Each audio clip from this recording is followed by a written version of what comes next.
Hi, this is David Gornoski, host of A Neighbor's Choice and Things Hidden podcast, as well as some of our other programs like Science and You with our chief science advisor, Dr. Yu, and our seed oil survival series that we continue to have great fun unpacking the truth of nutrition.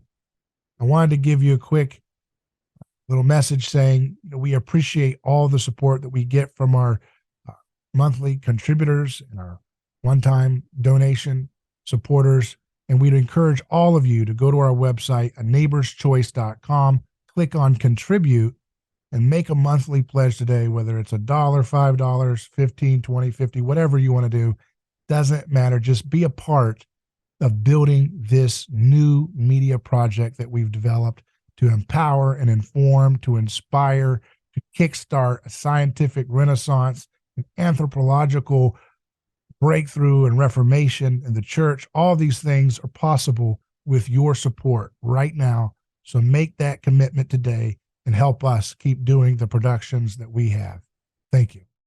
Well, I wanted to have another episode here to kind of look at the news and review for this week. And I know it's a Black Friday, and I'm sure a lot of my audience is busy standing in line, elbowing and punching violently to get the latest video game console discount.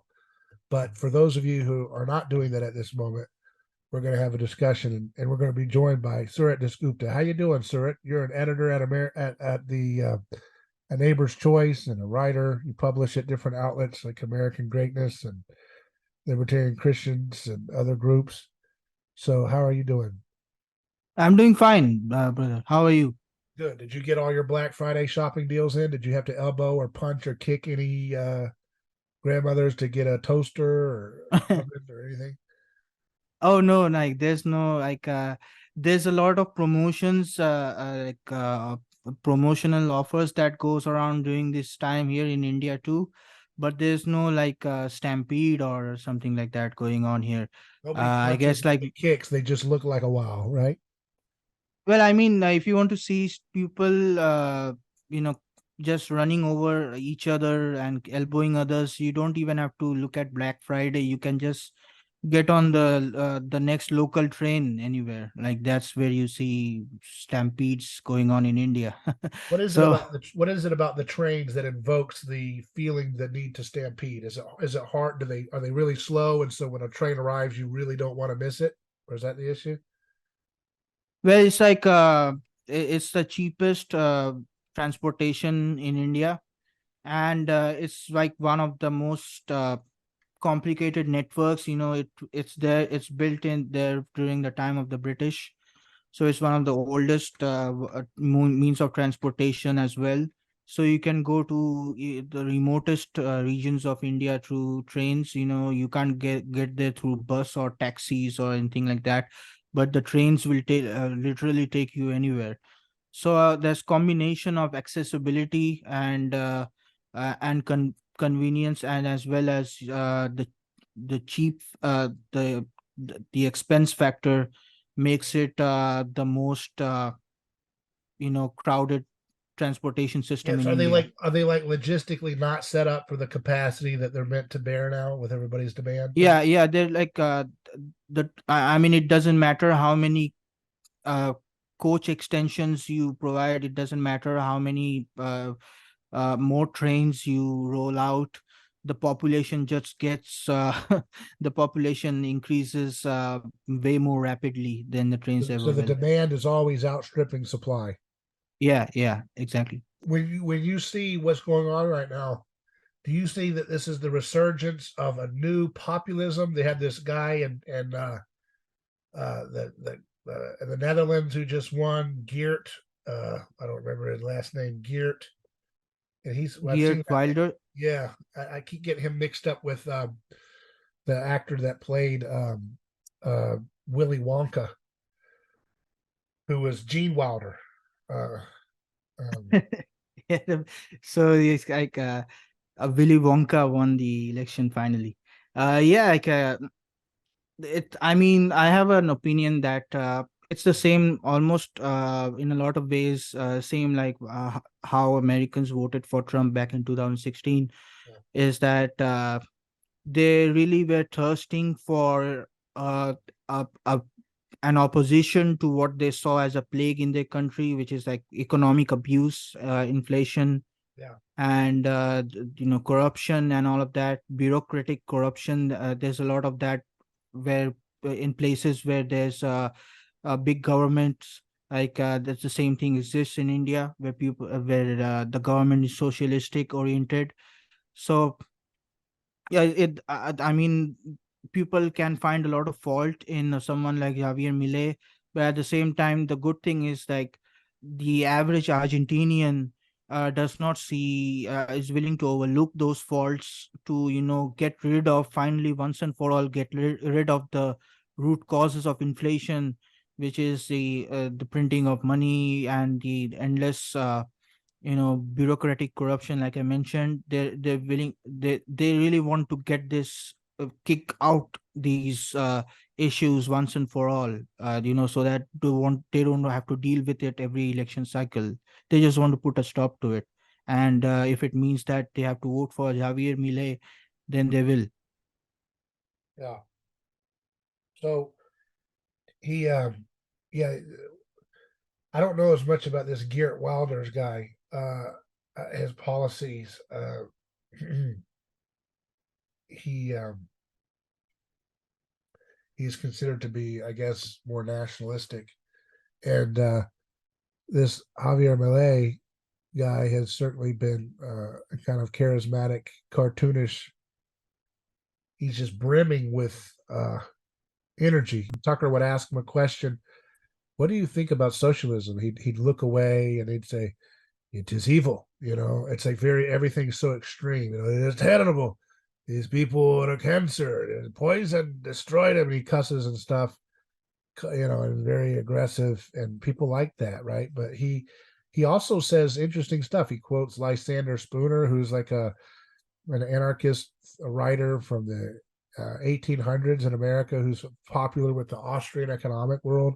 He he I saw a clip I just saw on Twitter of Millet explaining the Cantillon effect, which is how central banks, when they print money, it it doesn't lose its value immediately. So the people who get the people who get the money first uh, don't experience the effects of the inflation of the new money, and the people who get the money last, which tend to be the middle class and working class, senior citizens who are on fixed incomes, like retirement incomes, or poor people who are on fixed incomes that are not growing, they have their purchasing power erased. So, people who are friends with Dick Cheney, there's a new war, Raytheon contracts get signed, they get their profit margins, they get their dividends from their corporate investment funds that are connected to these giant companies, and they make their massive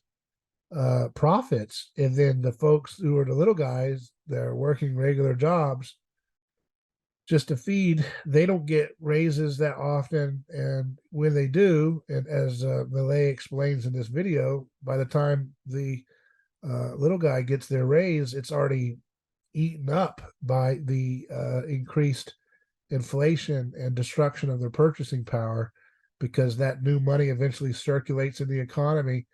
Dick Cheney has to hire a maid, right? And when that maid goes to work with that check, that money gets into the bank and then it gets circulated out. And those computer numbers eventually inflate the rest of the economy, and it causes food and gas and housing and basic life essentials to keep going up. And that's destructive to a society. You can't form families in a healthy way that way. You can't take care of your elderly like you want. You can't take care of your health like you want. You can't take care of your mental health. You can't take care of your environment, because you got to survive. You don't have time to be picking up trash that your neighbors left around the city, when times are tough. Inflation is a horrible cancer on society. And I think it's I think it's awesome that a guy like Millet is talking about a Cantillon effect, when it used to be you had to tune into A Neighbor's Choice to hear Jeff Dice, the former president of the Mises Institute, explain something like that, or Ron Paul. Yeah, that's pretty interesting.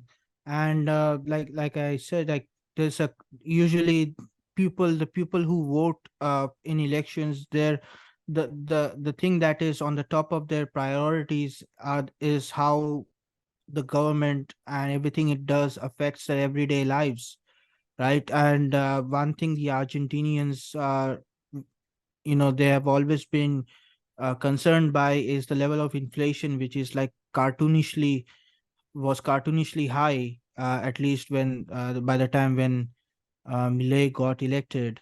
Is like what was it, like 180%, 200%?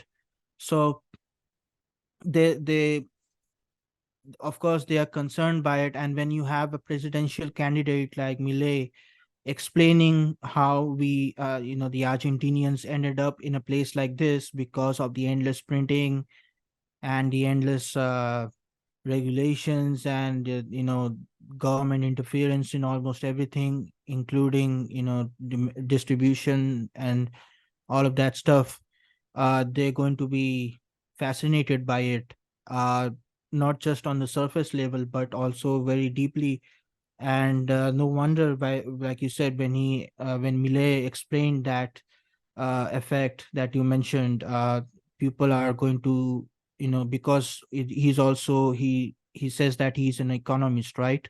Yeah. So people, when your country is having an economic problem, you would want an economist at the helm instead of, like, And see, I somebody don't, like. yeah, and I know that's how people think, but I think I don't like these divisions that people place, and I know you don't either, probably, about economics from social policy and all these other things. Like, these are not separate issues at all, and that brings But me I mean, to, to the average person, yeah, like from their perspective, yeah, like you and I, we know how these things are so intrinsically connected to one another, yeah. and one is like hand in hand connected to another. So, but the average person will see will not probably not be so familiar to economics, and especially in countries like Argentina and India, they think economics is like something like mathematics, right?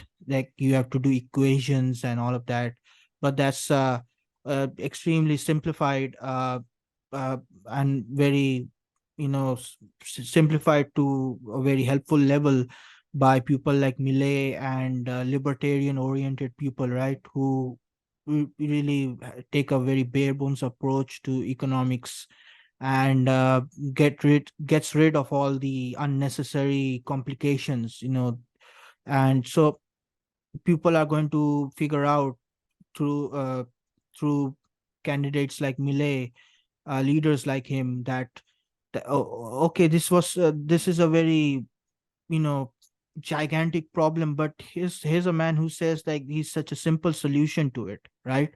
Yeah. Like, so yeah, this is how people approach, I I, believe, like the Argentinians approach this in that way.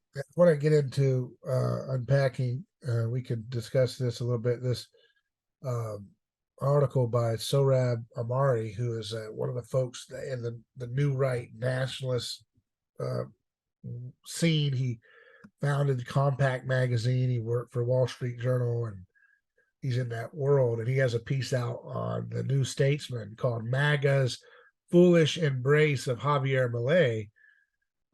If this is all it takes to be a populist, then populism has no meaning. And he talks about the things that he thinks this guy, and I'm not, I don't really, I'm not a fan of Malay in particular. It's just interesting. He sounds, I mean, I take him at face value. He sounds like he's a true believer in some radical elimination of socialism and state power and coercion in his society, and he's anti-abortion and so forth, and he's willing to say things in a very blunt and direct way. And it obviously caught on. Whether he can deliver on that, we'll see. But I think these elections have importance in terms of the symbolic world, right? The symbols of like what's ascendant in our society culturally, what's the public craving in certain things, and so forth. But he gets into um, some of the things that he valued. This guy Ahmari, he gets into some of the things that he valued about Trump's 2016 election promises. He says he promoted tariffs, flashing the middle finger at the high priest of free trade at the Wall Street comment pages where I worked at the time. He says he vowed to defend social insurance programs from the party's benefit slashers and privatizers. He courted the labor movement, winning over the highest marginal share of union households for a Republican nominee in more than 3 decades. And he even hinted at support for a public option in healthcare, ignoring his conventional Republican opponents' accusations of socialism. And he highlights these things as examples that he likes of populism and nationalism. And then he goes on to say, well, Trump really didn't get to implement a lot of that good stuff that I like, but nevertheless, he really opened up this thing. Now, I have a lot of contention with this because he contrasts this to this kind of like he calls it weirdo stuff from Hayekian Milei, and this isn't populist. He wants to do, free markets and gets rid of central banks and wants crypto. This is just, in my opinion, one elitist, out of touch establishment approach to conservatism that's trying to supplant an older generation out of touch elitist conservatism. Okay, because let's start with this one. He says he promoted tariffs, flashing the middle finger at the high priesthood of free trade at the Wall Street Journal, and he's saying so that was anti-liberty, whereas Milei is more libertarian on that or something because he doesn't want to have tariffs. Well, here's the deal. In America, a lot of folks who are pro-liberty would love to have more tariffs replace income tax and other onerous regulations and restrictions on life and personal choices and so forth. And they would much rather have tariffs as a constitutional means of funding the government than having the tax burden fall on the middle class through the income tax and inflation tax. And then that gets to the other issue, is to say that central banking is like anti-solidarity and like wacky, weirdo libertarianism. And then like this is supposed to contrast to Sohrab's more morality-oriented populism. It's like, wait a second, you obviously don't understand how a central bank works, or populists are right to not want a central bank, right? The central bank is a plank of the Communist Manifesto. The American opposition to central banking goes all the way back to the founders, and folks like Andrew Jackson later on made his whole campaign of populism about destroying the central bank.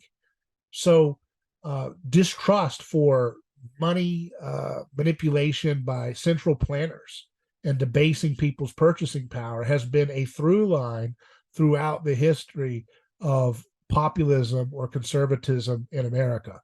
And so this, or let's say, like anti-establishment thinking in America.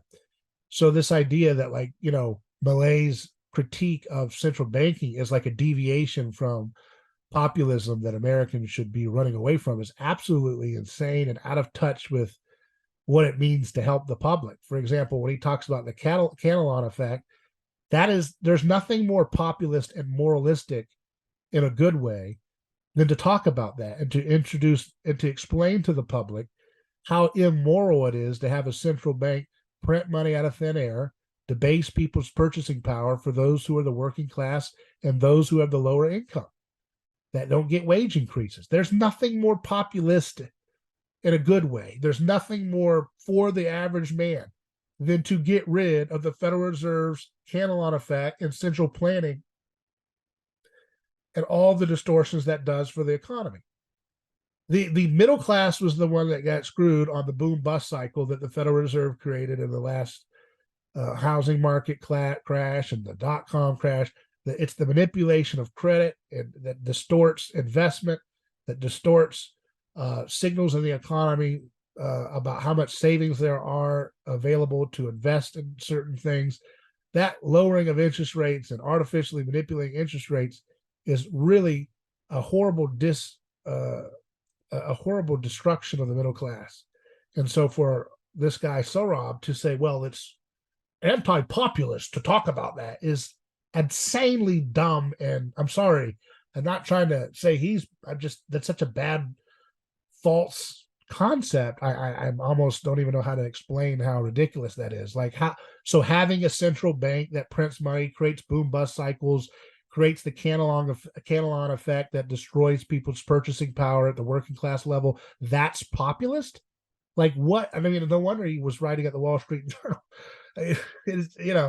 This is not what we call real concern for American populist, like actual people in real life. I mean, maybe some kind of hoity-toity elitist circles, this is what you think the people need, but in real life, where people actually have to work for a living, they don't want their money destroyed by inflation. And the fact that Milei is talking about that and wins the presidency on that platform is a good thing, and something that folks here in America need to imitate more. And I understand there is a kind of, obviously within libertarianism and that world, there is a lot of armchair philosophizing that can get out of touch. I get that, but that's not the stuff that Milei was actually emphasizing. He was emphasizing taking a chainsaw to every government agency, getting the central bank out of the way, healing the country from being parasitically owned by state bureaucrats and their corporate crony friends and their labor crony friends. That is classically the heart of American populism at its best. And so for people like the Sohrab Ahmari fellow to try to say, this is not what America wants, we need to reject this type of stuff, is totally insane. Because no, we need to actually embrace it again for the first time. And I don't care what little Thatcher quotes or Reagan quotes that sound libertarian or free market on paper. Reagan was pushing the central bank. Thatcher was central bank. They were crony corporatists, big government folks, compared to what Milei is talking about. And I think that, this idea of like, oh, let's stay away from this philosophizing theoretical stuff like Millei's libertarianism. That's not going to help the people. We need to do the populist right-wing government stuff that Trump was talking about in 2016. I think that's absolutely wrong. Well, I mean, you have certain people who claim that they are populists, but they are not. They advertise themselves as populists, but they are not. Uh, so, like a lot of these, I would say this is the case with a lot of these armchair pundits who parrot talking points from like quotes from Reagan and so on, and they think that they are somehow radical. But again, coming back to Javier Milei, coming from an Argentinian perspective, it's like it's an enormous achievement that a person like Milei can get elected in a such a hardcore socialist country like Argentina, and where he is even promising to get rid of the central banks. That's like an enormous achievement in my eyes, at least. That something like that can even be like that possibility of getting rid of that economic top bottom top down system, getting rid of that system entirely can be possible in a country like Argentina. uh, for me, uh, the economic aspect, like someone like Milei's success gives hope to people around the world that somebody who is against the central banks can get elected, and there is hope for the political landscape in that regards. Yeah. Is that people can finally look forward to having a leader who gets rid of these institutions that are endlessly regulating and rigging the market. So that's It's that's the yeah. I think that's this the bigger point. I also want to add back onto this is just that um, there's a um, there's this incessant need to bifurcate things like, well, if you're for solidarity of your fellow Americans or something and their economic populist needs, that's you should stand for that moral dimension in contrast to an economic dimension. But again, I just want to reemphasize that having an honest economic proposal like what the gentleman's talking about getting rid of central banks and getting rid of the redistribution of wealth from those who get the new money first and hand it down to the working class where they end up having inflation destroy their lives. That is a moral issue. And I'm tired of having this foolishness divide this to say, if you are cultural minded and moral minded or religious minded, then these are your policies here that you are allowed to like promote and talk about. And then if you're against that stuff, if you're not really driven by morality and you just like money, then you talk about economics and that's the libertarians and all that doing that. And that's your section. It's like, no, that has to end.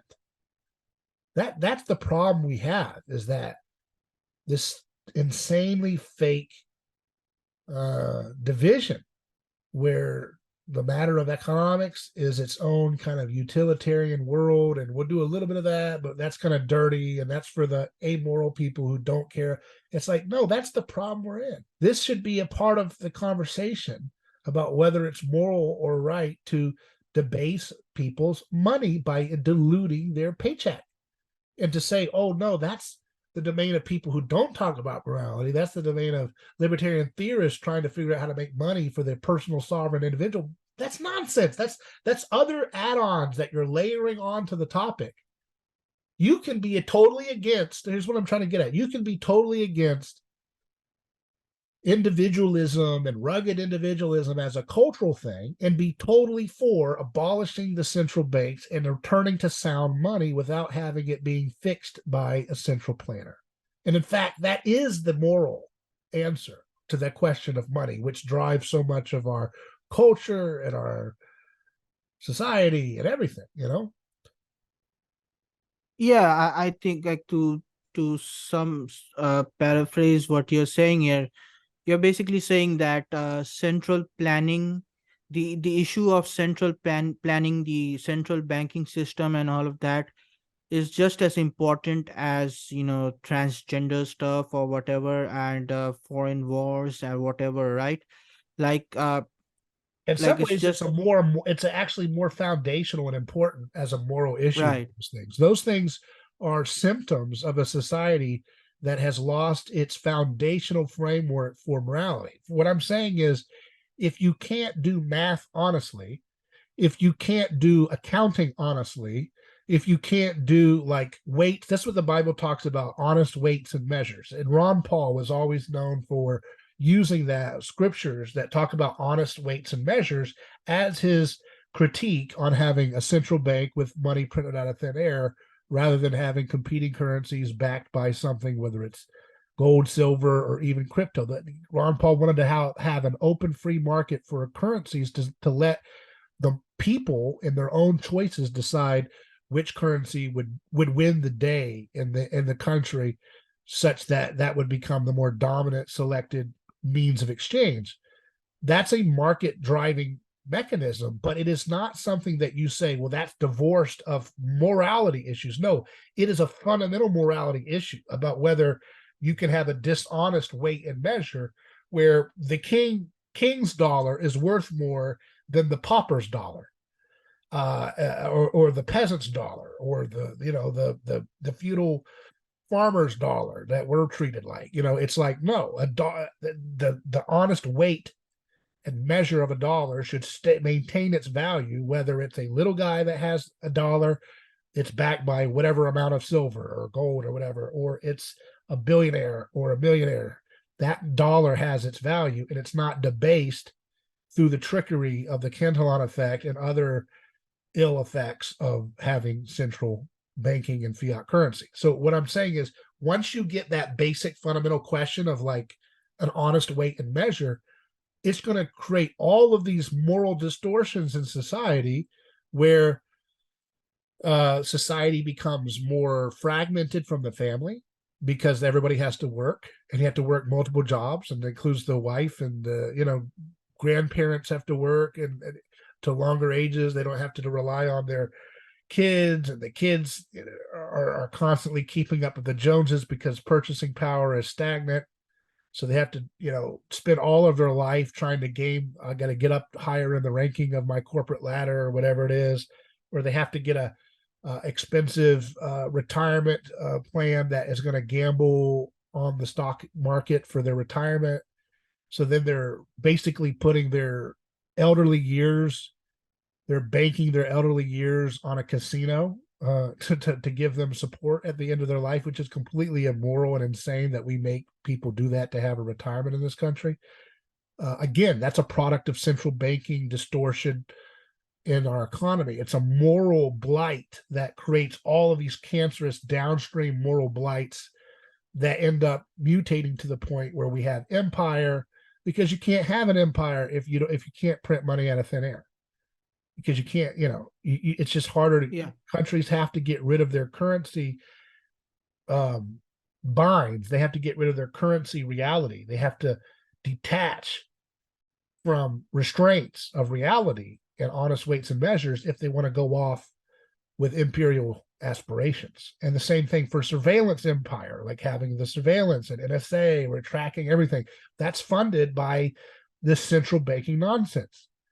And why do we have to have a social security system? And why do we have to have Medicaid? Because we have a central banking system that doesn't allow our purchasing power to gain value in a real society that's moral, not this immoral society that folks like Sohrab or Ahmari seem to want to keep kind of in place and tinker with tariffs.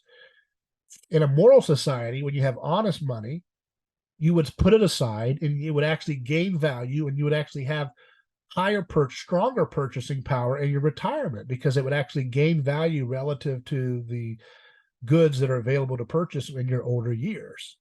So you wouldn't have to gamble your money on the stock market to have a retirement, and you wouldn't have to rely on government for your Social Security check. It could be an investment that you made with your own money by putting it in a true savings account that actually appreciates in value because it's based on gold and silver or something relative to other goods in the economy. Does that make sense? So this foundational question of being a liar about what is money and what is wealth, when you lie at that beginning stage and you trick people at that beginning stage, like empires and kings have done for thousands of years, it creates all of this moral decay, which eventually pops up with people being confused about their identity because they come from broken homes, and gender wars are inflamed, and divorce is like another product that you purchase as a lifestyle brand. It's like all this stuff is downstream from,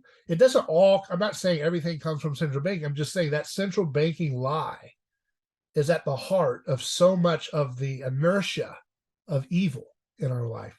Right. I mean, I think you're absolutely correct.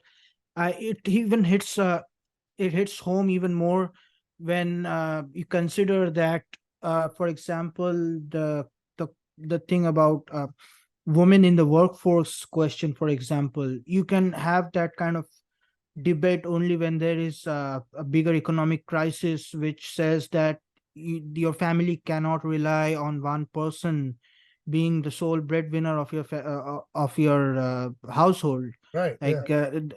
So that's like the one of the biggest reasons why wives have to go off to work, besides the husband, is because it's become economically impossible for them to run the house through the income of one person.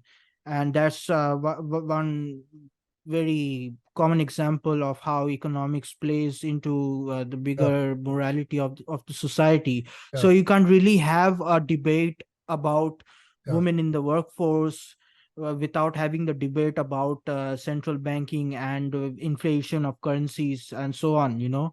yeah, Like another example is a person who works off the half of his life trying to pay the loan of a home, right? Like if a person takes out the loan of in the hopes of buying an apartment or a house, that person is guaranteed to be working, at least 20 to 30 years to just, pay off that loan, which will be double plus interest, which will be double the cost of the actual yeah. home, right? So these are questions that Well, have like for example, the housing market, and then it's a lot of complexity to it, but just in general, their government has pumped so much artificial credit that again is only possible with the central bank and fiat currency that has made housing so artificially high over the years relative to your wages, right?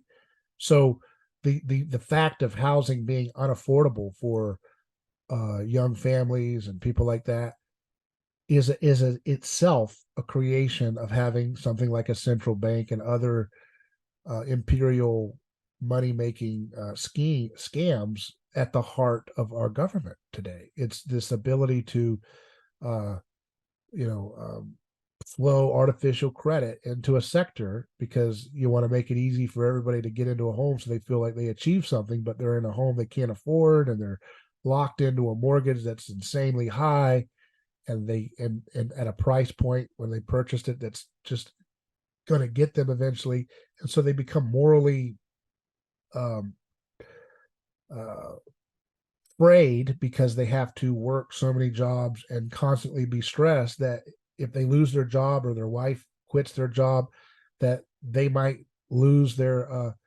ability to keep the house they've been paying for 20 years or something, right? So that creates a moral retardation in the society because families are off chasing every check, not just out of the central bank also fuels materialism and runaway greed and envy and all that for sure.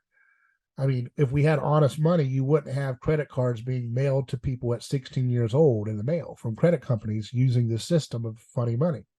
But because we have that, we're getting inundated with offers to have endless, consumerism habits to numb ourselves out from the alienation of our society that's crumbling morally and familially.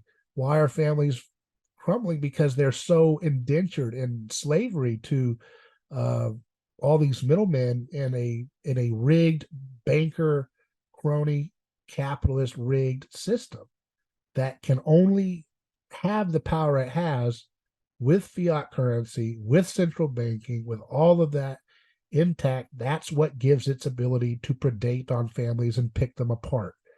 And so they get oriented towards labor. In terms of working outside the home, their kids are sent off to government schools. Again, things that are funded by, government's monopoly on money. And their monopoly on education is maintained by their monopoly on money. Um, and and so kids get left behind. They get sent to these lousy indoctrination systems that dumb them down and turn them into cynical consumers themselves. And then they're being told, okay, go form families. And then these systems are so decadently rotten to their core that they're in an environment where they can't get a good job. And it's all about social status. And it's all about people coming in with debt and pressures and aspirations to climb the ladder and be workaholics. It's just a nasty mess that's anti-family, anti-human, and anti-life. And the fact that these folks, I don't want to pick on this guy individually, but he's just an example of this little flavor of the month populist nationalism that we've not saying of the month. It's been the last few years trying to arise ever since Trump really kind of gave them what they thought was their ascendant moment. I think I got to push back on it with all sincerity because it's morally decrepit. Let me give you an example. He talks in the article again. We talked about he's promoting, he's quoting the things that Trump talked about that signal an end to libertarian style anti-state, values within the Republican Party, and therefore populism is on the rise. And so he goes on to, Trump vowed to defend social insurance programs from the party's benefit slashers and privatizers. So he's talking about Medicare and Social Security, and how Trump wouldn't touch that. So again, folks understand Trump was being pragmatic. He didn't want to pick a fight with that.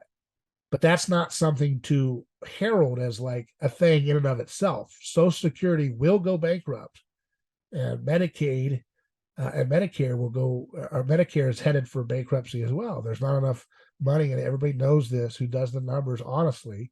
There won't be much of that left for people when they retire, those who are young. So those are scam things. So again, I don't understand how it's moral solidarity and populist to attach people to things like Social Security and Medicare that they can't opt out of, and they won't be able to get the money that's stolen from them for these programs because they're Ponzi schemes that won't have any value when these young people who are working hard as the working class, not at Wall Street Journal. And how are they going to have any kind of return on the money that's been stolen from them? That's not populist. So Trump is not populist. I get what it's a cynical populism that he's pushing for here, to say, oh, he vowed to defend social insurance programs like Medicare and Social Security. Those are rotten to the core. Those are a rotten scam deal. And the idea of not even raising the age or any of this other stuff, it's just cynical politics that Trump's playing there. That's not moral populism, a new future for a young generation of populists. No, you're screwing over a young generation of workers. Then he goes on to say, Trump courted the labor movement, winning over the highest marginal share of union households for a Republican nominee in more than 3 decades. Again, from Milei's perspective, he's saying, from what I've understood, that the unions who are associated and connected with big government are the ones who are parasitically destroying the situation as well. So again, it's not populist to say that unions connected to the public sector and big government are fighters for the working class. They're not. So you can be pro-union, but be pro-union when unions are actually detached from the cronyism of big government. Just like you can be pro-private business that's not attached to the cronyism of government state privilege. Let's be clear about that. So a true populist in the spirit of liberty, like what Milei is talking about and what liberty folks are talking about in America, would say, yes, it's fine to have unions, but not this rotten crony unionism that's connected to the public sector that dominates what's called unions today in America. That is rotten, that is corrupt, and it is doing their workers an ill service. And then the final thing he says, and he, meaning Trump, even hinted at support for a public option in healthcare, ignoring his conventional Republican opponents' accusations of socialism. And again, this is a paper-thin analysis for what is in the interest of populists and working class people. Because a public option in healthcare means a public option for garbage, let's say, what do we want to call them? Garbage, we can't say that, the V word. Garbage products that we were told recently we were supposed to take and it would save our lives, and it was the greatest product of all time. A public option in healthcare means you get that for government paying for it for your infectious diseases. Well, that's not going to help you if you're a working class person. It's going to injure you, as it's injured many people. And the idea of saying public option for healthcare, that's working class stuff. What? So we're going to have government pay for your insulin instead of healing your diabetes by recognizing the cause of seed oils and other things like that. They're environmentally causing diabetes. That's what government options for healthcare would just enshrine and entrench even more so, which means you're dooming millions of working class people to diabetes and things like cancer, heart disease.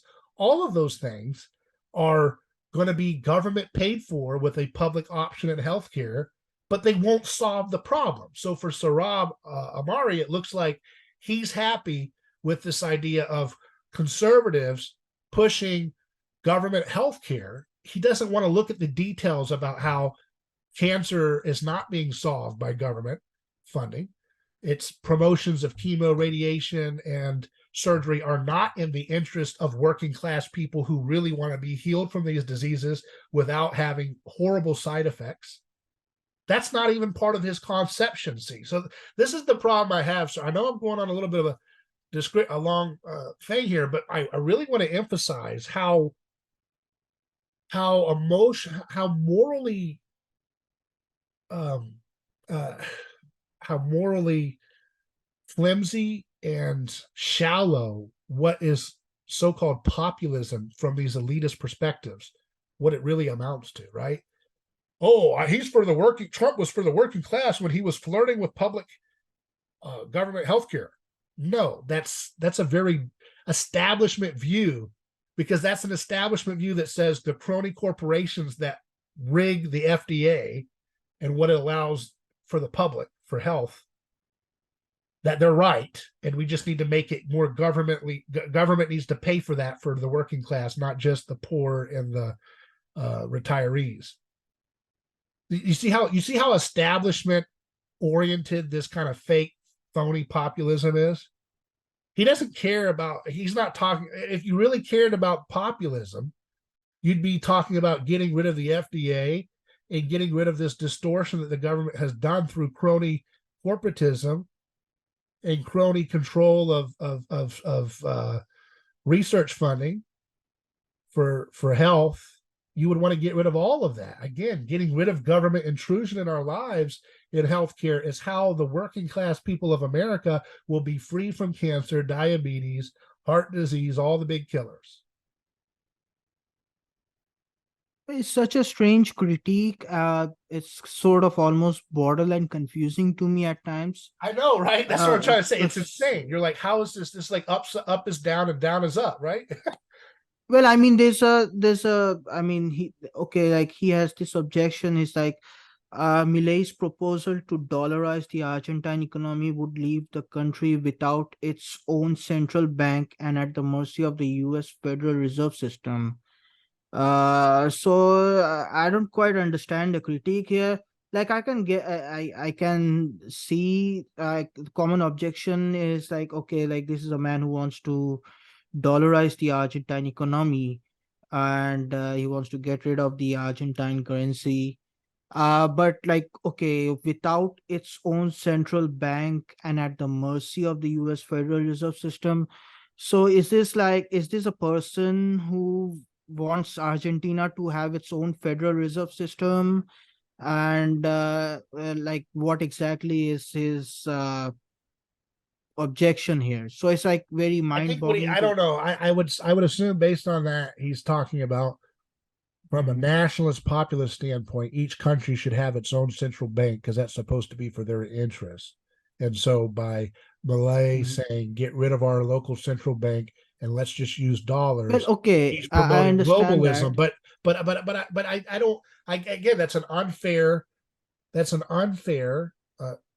It's not good faith argument because it's a bad argumentation here because again, like you said, they're at 156% inflation rate. Their currency is trashed and done for. Central banks are bad, including our own, but because of America's world reserve currency status, the dollar is like it's like, and even I think even Peter Schiff and other folks have mentioned this.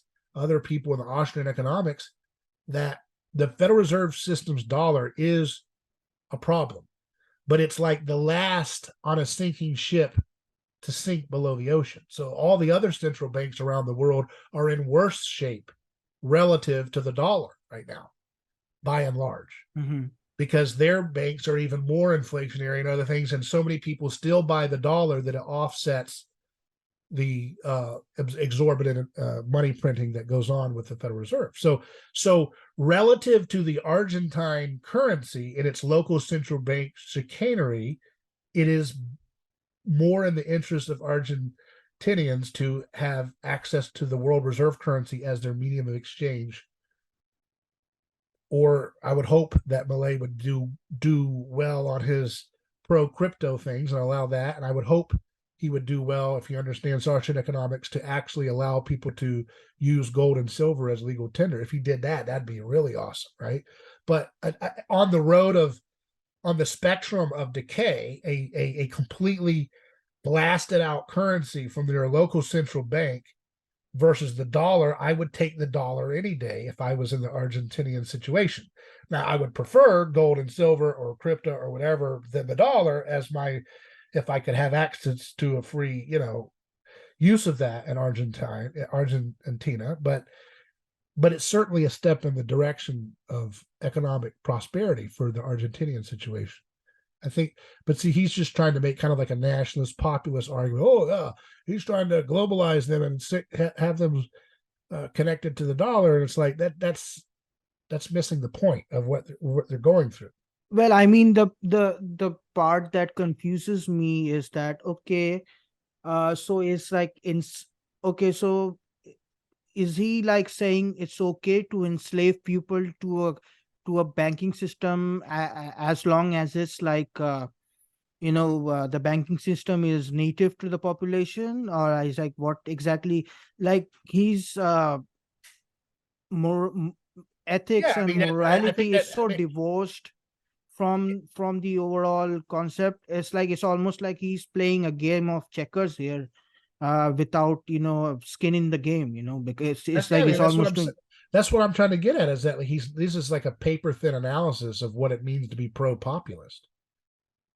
By right. populist, we mean helping the average person who is thrown aside by the situation that people find themselves in the economy, the working middle class, whatever you want to call it. The things that he is saying are pro those people are actually the very things that are most detrimental to those people on a moral level, on a prosperity level.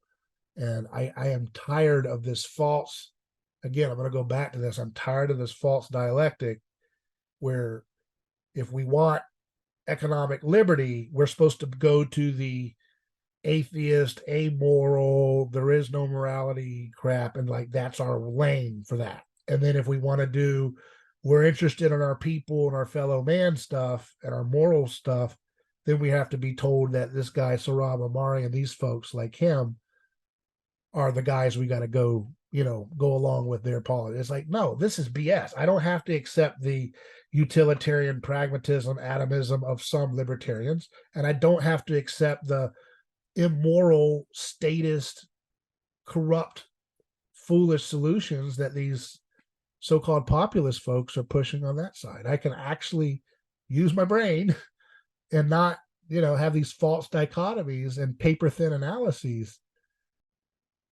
because it's like, how, again, I can't, this last thing, I guess, is probably one of the most annoying things that he says, that Trump's populism, is exemplified by his 2016 hints at supporting a public option in healthcare. And I'm just going back to that. I'm thinking, that's so paper thin. Well, according to him, populism is pretty much socialism. Establishment. Yeah, it's establishment socialism with a little right-wing flavoring. It's so weird, because he's arguing that populism has lost all its meaning, where it's basically like, okay, this is he's the guy who is making populism lose its meaning, like it's so weird. I know, it gives you a headache. It's annoying, but It literally does. This is what we have to deal with. This is what folks have to deal with outside of like people with skin in the games, like common sense stuff. It's like you get this crazy projection stuff, and I don't consider myself a libertarian. I agree with a lot of the framework of that philosophy, but I kind of come to my conclusions from a different angle that's Christian oriented and voluntarism and things like that. But I don't really care about the labels, and that's part of the problem with populism as a label too, is that, to be fair, there is a strain of populism in America that is socialistic, right? Yeah. So on one side of the point, he's kind of right on one level, that like if he's excited that populism is on the rise, and that type of populism that he wants to see succeed in America is more socialistic, there is a strain of populism, which is kind of like socialistic, but there's also a deeper, more, in my opinion, more accurate and more American strain of populism, which is not wedded to collectivism and socialism as much. It is more distrustful of state power and sees through the raw deal that folks are getting with government healthcare. Government has told us what they've monopolized. The Food and Drug Administration has monopolized what is considered to be healthy food and what is considered to be healthy medicine, and they have sickened and poisoned millions of people, including the working class, the worst, for generations. I don't want to hear if you think giving that entity more power over our healthcare is a good thing for the working class, you are crazy. To be not all right, you are completely ignorant. I don't know what is a nicer way to say it, but that's insane. That's insane. I don't understand how this is what we're supposed to be considering as populism here. I mean, again, unless you just want to use that surface level word game of there has been socialistic populists in America, like what is that guy? Huey Long or whatever from Louisiana was like a socialist guy that was a populist of these folks. But that's not something we want to elevate. But I guess some folks like that stuff. And again, I think that goes back to this is what an elitist version of populism looks like. You tinker with tariffs.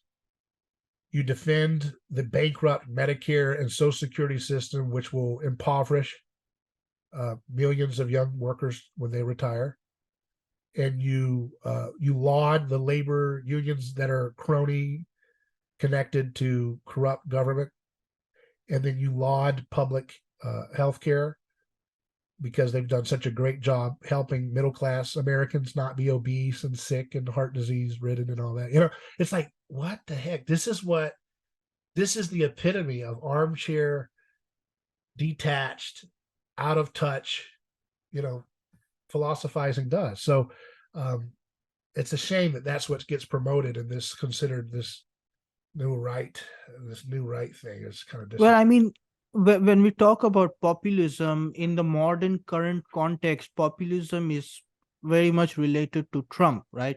So what made Trump a populist and people like George Bush and Jeb Bush not populists?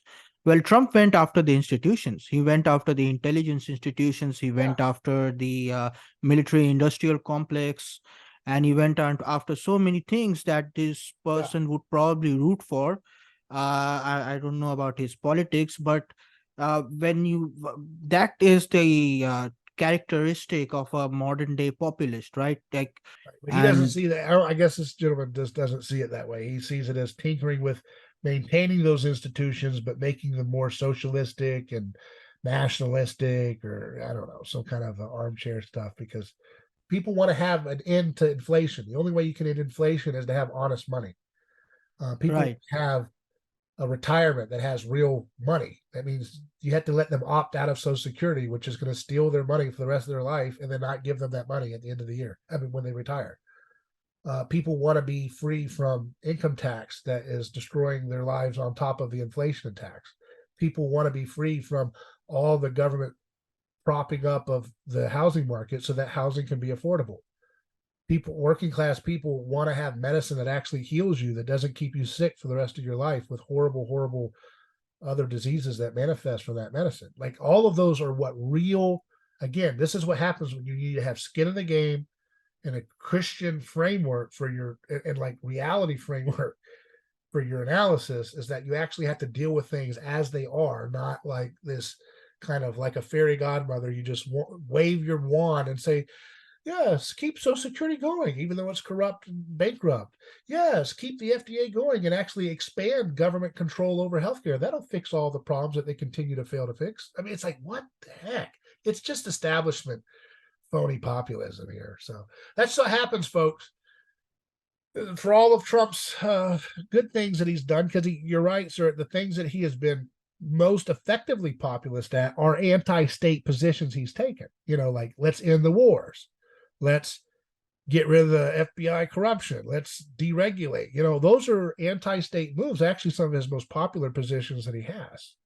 But he is a mixture Right. of these things. He is that's why he's not the hero I'm looking for. He's just a figure here that's shaping our current political landscape. But he certainly is a mixture of Well, that's why the hodgepodge of MAGA. statism. He's definitely not a libertarian guy like a Milei or whatever. He's not that like that.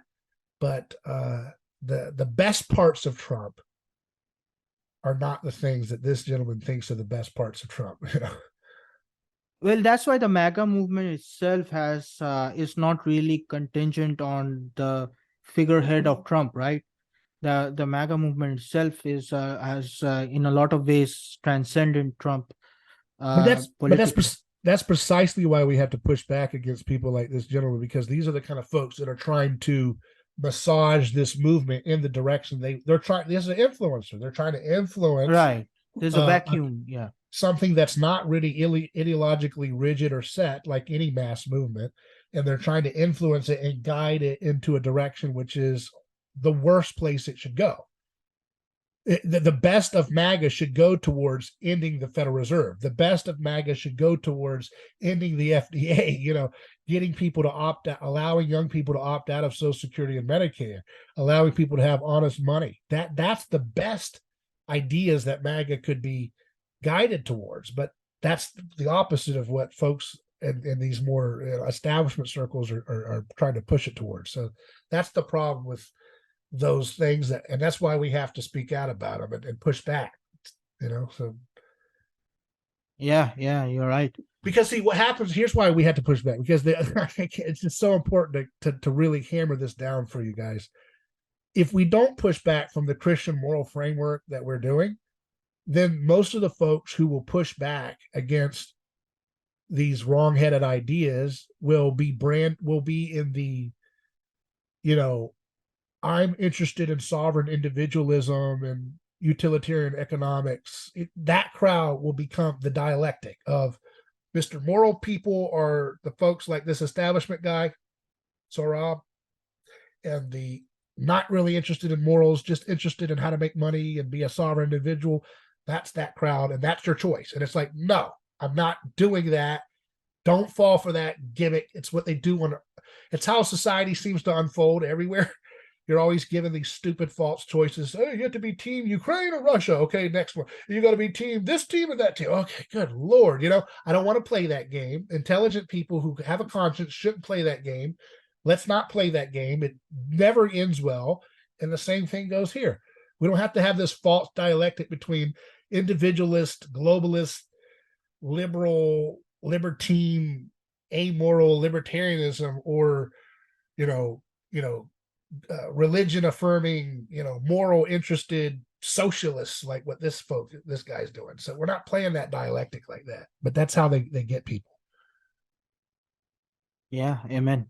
All right, take care, Surit. I appreciate you as always. And for folks who want to email us at A Neighbor's Choice, email me hello@aneighborschoice.com. That's hello@aneighborschoice.com. I'm David Gornoski. Godspeed.